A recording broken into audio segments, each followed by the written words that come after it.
In today's video, we're going to be listening to the difference in tonality, if there's a difference at all, between the stock Trem claw that is on the Squire right now versus an aftermarket product from the people over at Apollo Music Parts. The idea is that the Apollo Music Parts has a brass Trem claw, which is really thick, and with the design that they have, this is supposed to augment the sustain from the Strat. So the way we're doing it today is that the Trem block is the original one, so it's a little thin, tiny one.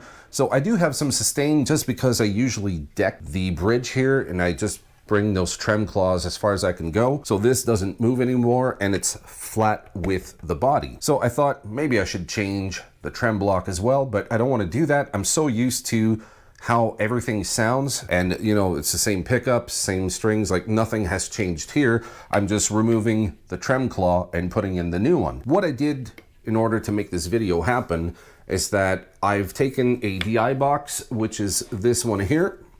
I've taken the DI box, I've recorded something super simple. I had a click track so that everything gets picked at the same speed. I used a very thin, like super thin guitar pick.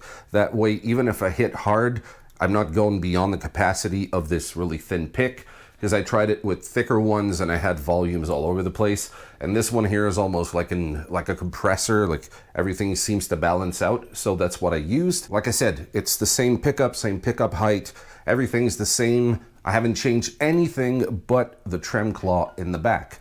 I'm also going to show you the process of how you change this Trem claw, because it's not as simple as just unscrewing, putting it in, and then screwing it back. There's a few things, it's not very complicated at all, but just so that you know how to install it yourself.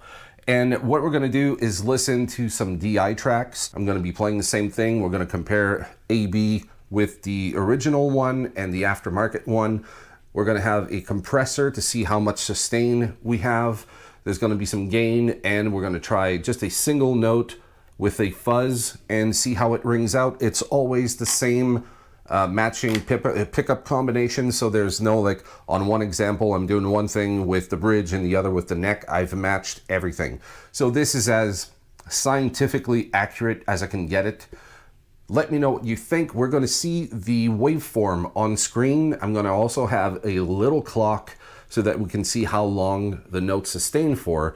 And there's also a spectrum analyzer so that we can look if there's any difference in harmonics. I think there is, and I don't think my eyes are fooling me when I'm looking at the spectrum analyzer. You can let me know what you think.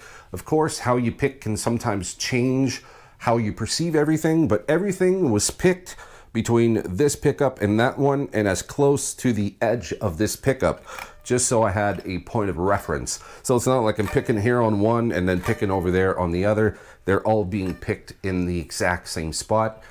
So I do think there's a difference, but let's go have a listen to the video. We'll come back at the end and I'm gonna tell you what I think.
If you like this video, please give it a thumbs up. It really helps me determine which videos you want to watch. And if you like this kind of content, please subscribe. It always helps this little channel grow into something bigger and reach more people. If you do, thank you so much for your support. Now this is going to be pretty simple. I went over the whole thing with Remco from Apollo Music Parts. He walked me through it just so I didn't make any mistakes.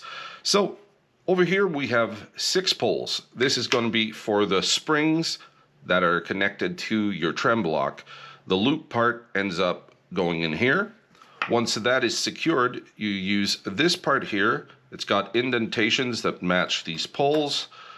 You put it this way, and you notice the groove here on top. That's so that the wood screw that connects the trem claw to the body can go in, because if you put it the other way, then it's not going to work. So you're going to notice these 2 grooves. That is top side. So we put these in, and once your springs are all connected, just use these 2 screws, clamp everything down. You don't need to go super hard. It just needs to be secured and not moving. Once you have this done, you will notice there is a screw right here in the middle. That is where the ground wire comes to connect to the trem claw. Quite easy. You just unscrew this a bit so there's some room to wrap the cable around, and then you screw it back in. And you don't have to force it too hard. You just need to have solid contact. And over here on top, you're going to notice there are 2 screws. And if we look at the opening here, you're going to notice that they come down into this opening. And this is so that these little guys can connect with the wood screws, which is giving you even more vibration and contact from the bridge. So usually the wood screw goes in here, but it doesn't necessarily always touch the bridge. This way, these guys can come down, connect to the wood screws, and transfer even more vibration, or at least that's the science behind it.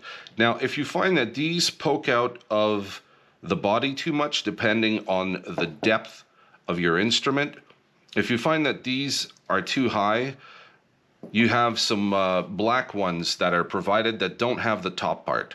So they can go in and they end up being flush with the trem claw. So you're going to see that in the B-rolls that I'm going to be showing you here on screen. So you have a choice of the 2 screws, but they're the same size and they perform the same function. And that is about it. So here's my Strat in its current state. So this is the very thin original block that came with the Squire. I decided to put all the springs on here so that the trem did not move whatsoever. We have the 2 wood screws. We have the trem claw. This is the hard soldered ground cable to the trem claw. And then we see the loop going over here. So they call it a claw because it just looks basically like this, right? Now what I'm going to do is undo everything. What I was told to do is to put some masking tape over here and draw a line to where I was with this specific setting, because this way it's easier for me to set it up exactly the same way so the bridge doesn't move. So basically I'm going to put tape, I'm going to put markings on where exactly the trem claw is ending up, and it's at a bit of an angle. So I'm going to be replicating this, putting in the new trem claw, and then we're going to do the comparison. All right, so now I'm going to be installing the claw on my guitar, but what I need to do first, obviously, is to release the tension from the strings. So I'm going to do that, and then we'll flip the guitar over and start the install.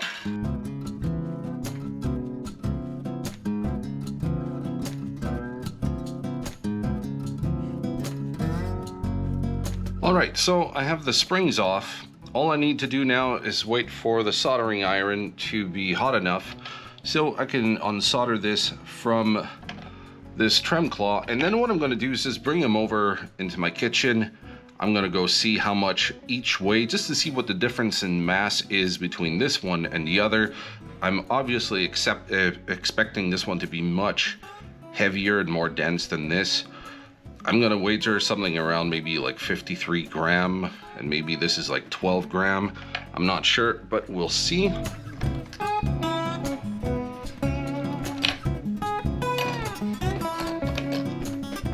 All right, so now we're gonna be weighing each trem claw. So this one is 13 grams. How about the new one? 65 grams.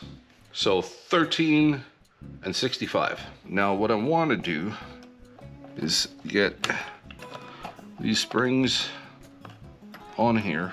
All right, so now I'm mounting these screws here. So they are coming down and clamping on the springs. That way they won't move, they won't pop out. So I'm not going too hard, I'm just making it snug. You'll feel when it reached its capacity. So basically this new part here, there's a groove underneath that's just thick enough to give room so that the springs, that loop part, can just sit underneath, and this just clamps down on it. So now over here, I'm not going to use these screws or else they're going to poke out, because I keep an open back and I don't want the screws to always like scratch on my shirts. So right now this guy can move just a little bit this way, so I have it the same way. This guy just a little bit, and there we go. So that is set. These aren't going to be moving from there.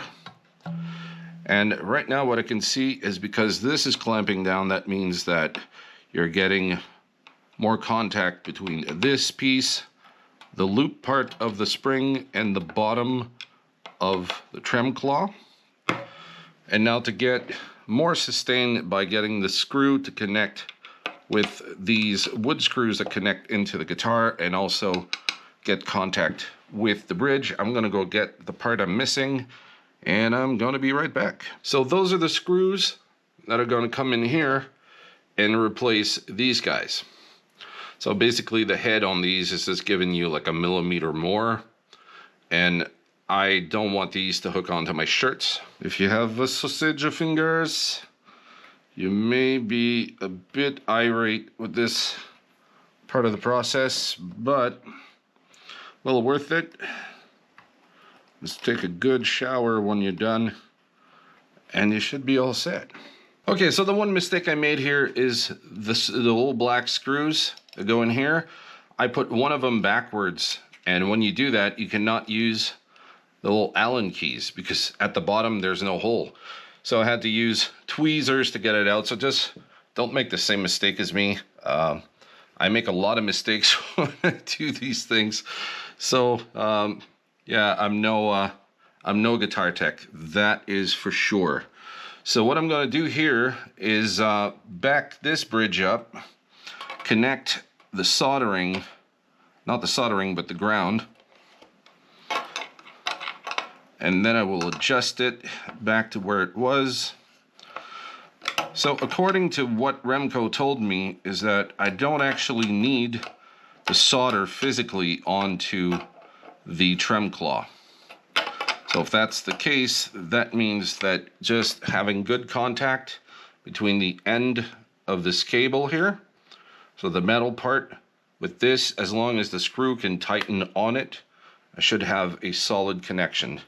I don't have a wire stripper on hand at the moment, so I'm going to go old school and just get some of it off. I don't want to take too much off, but that should be good. So if this comes back here like this,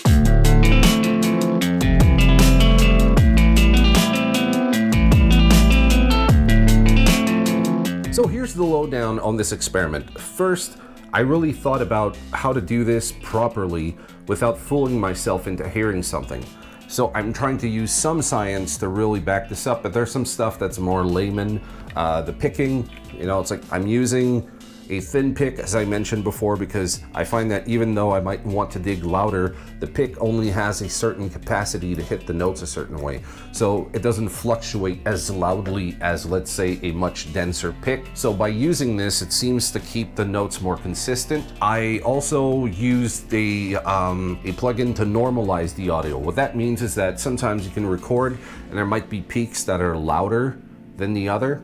So by normalizing both examples of the audio tracks, are at the same level. So there's not one louder than the other, which might fool you into thinking that one is better. Also, I did my best with a click track to follow a certain speed so that the rhythm was the same. The pick placement, I chose a very specific spot and I picked it precisely there because we both know that if you change the position of the pick, you can change the frequency a bit, being more muffled or brighter. So I had a reference point there. And then I used the DI track so that we get exactly what comes out of the instrument with compression, a bit of gain, and some fuzz. We get to elongate, if you will, the sustain, and we get to see which one, sustains longer. My verdict is that there really is something to the Trem claw. Now, it's not like a night and day difference. You notice that there's more sustain. You can feel in the resonance of the guitar that there's a bit more sustain, which now leads me to want to change the trem block to something that is a little denser than the one I have here. So I figure with this trem claw, a new trem block, this guitar is gonna ring like hell because right now, acoustically speaking, it's doing pretty damn good. I've had some Strats that are way more expensive than this and they sounded like cardboard. They had no sustain whatsoever. Once amplified, they did, but acoustically, they did not resonate. That's why I did it the way I did, so that you could see the spectrum analyzer, you could see the harmonic content generated with the original trem claw and this new trem claw. And I wanted you to see how easy it is to do. It's an easy mod. You add just a bit more sustain, and I find there's a zing in the notes. There's this, I don't know how to explain zing. You probably know what I mean. It's just this high-end content that seems to be like added on top now that really gets the notes, like especially the higher notes, to be just a little brighter and more piercing, but not like in an annoying way, if you will. It just seems to give it just a bit more character. And I could actually see some spikes in the high end that seem to confirm what I'm talking about. So I don't know what you think. I'm not trying to convince you either way. I see maybe like a 20% difference in the sustain. I'm hearing, I don't know what percentage I would give to what I'm hearing sonically, but there is a remarkable difference. It feels like there's a little bit more clarity in the high end with this particular trem claw. Very interesting. I did not expect that. Remco hasn't lied to me before. Didn't expect them to lie to me now, but I was just a little skeptical, I would say, of how much that one piece could actually do to the tone, the sustain, and even some of the harmonics that you hear in the high end. Like I said, more zingy. So I don't know. Let me know what you think.